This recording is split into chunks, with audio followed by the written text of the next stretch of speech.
I'm Algebra Annie, and I am here to help you be successful in your algebra class. You are stronger than you seem, braver than you believe, and smarter than you think you are. Christopher Robin.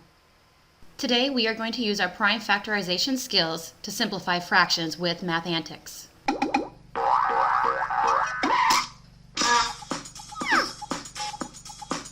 In a previous video, we learned all about factoring whole numbers. And now we're going to learn how factoring can help us when working with fractions. We're going to learn how to simplify fractions. Simplifying a fraction means rewriting the fraction using the smallest top and bottom numbers we can without changing the value of the fraction. To help us understand what simplifying a fraction really means, let's take a look at the simplest fraction I can think of, 1 over 2. Now, this is already as simple as it can possibly be, so let's go the other way and complicate it by dividing our rectangle here up into more parts.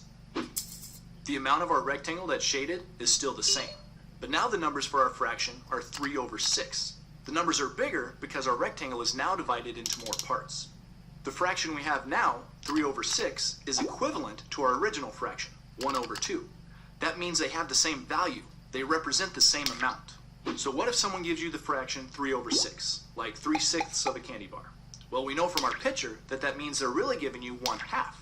But how can we show that using math and not pictures? Well, that's where factoring comes in. Let's take our complicated fraction, 3 over 6, and factor both the top and bottom numbers. Now, the bottom number 6 can be factored into 2 times 3. The top number, 3, is a prime number. Its only factors are 1 and itself. So we can write that as 1 times 3. There, we've rewritten our fraction using factoring, and now it kind of looks like 2 fractions being multiplied together.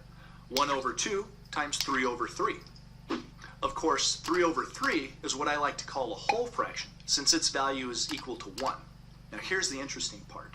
Since 3 over 3 equals 1, and multiplying by 1 has no effect on a number, we can just get rid of that 3 over 3.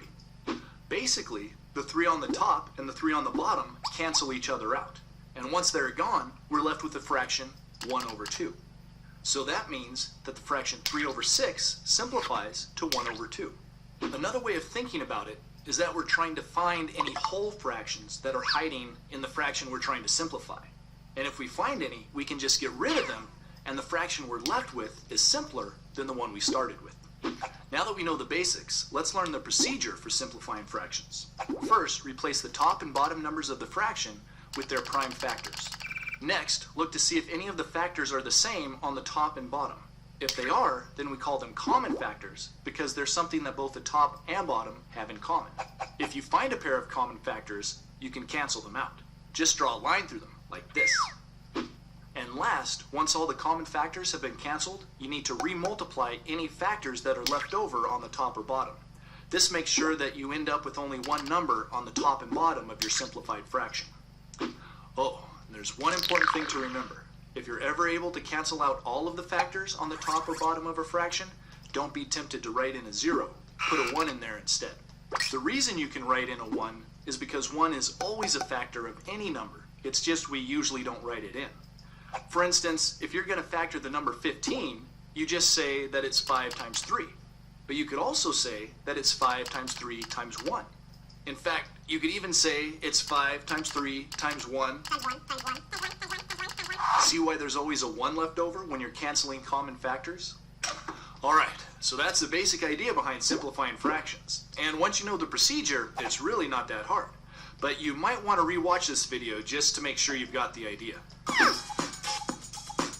Welcome to part 2 of simplifying fractions. In part 1, we learned the procedure for simplifying fractions. Basically, you just take the top and bottom numbers and factor them down to their prime factors. And then you see if there's any factors that are the same on the top and bottom. We call those common factors. And if there are, you just cancel them out. And once you've canceled out all the common factors, you remultiply whatever's left over to get your final answer. In this video, we're going to see a couple examples of how we can use that procedure to simplify fractions. Let's start with an easy one. Let's simplify the fraction 5 over 15. Step 1 is to factor the top and bottom numbers. So, we know that 15 factors into 5 times 3. And 5 is a prime number, that means its only factors are 1 and itself. But 1 is always a factor, so we don't need to write that down. Step 2 is to look for common factors and cancel them. And we can see that there's a 5 on the top and there's a 5 on the bottom. They're not directly over each other, but that doesn't matter. They still form a common factor pair, and so we can cancel them out like this. Step 3 is to reorganize our answer. Now we don't have any factors that need to be recombined by multiplying.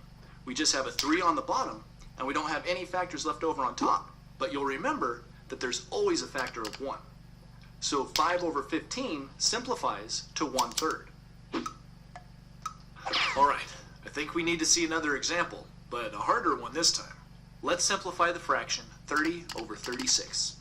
The procedure is the same. Step 1 is we factor the top and bottom numbers all the way down to their prime factors. Let's do the top number first. 30 factors into 5 times 6. 5 is prime, but 6 can be factored into 2 times 3.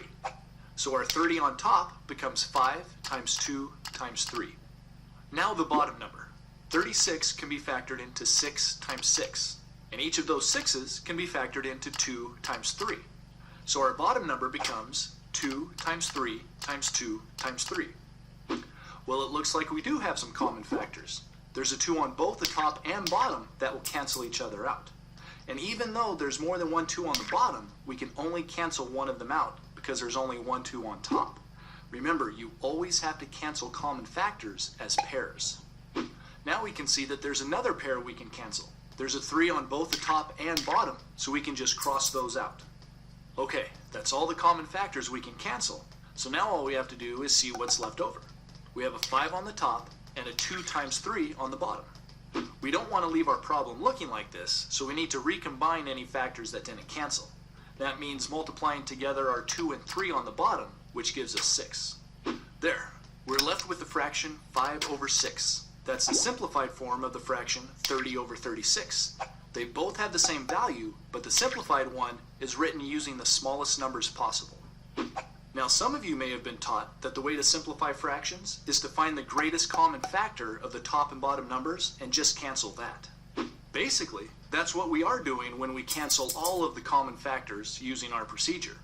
In fact, if you multiply all of the common factors together, you'll get the greatest common factor, or GCF as I like to call it, you know, to sound cool.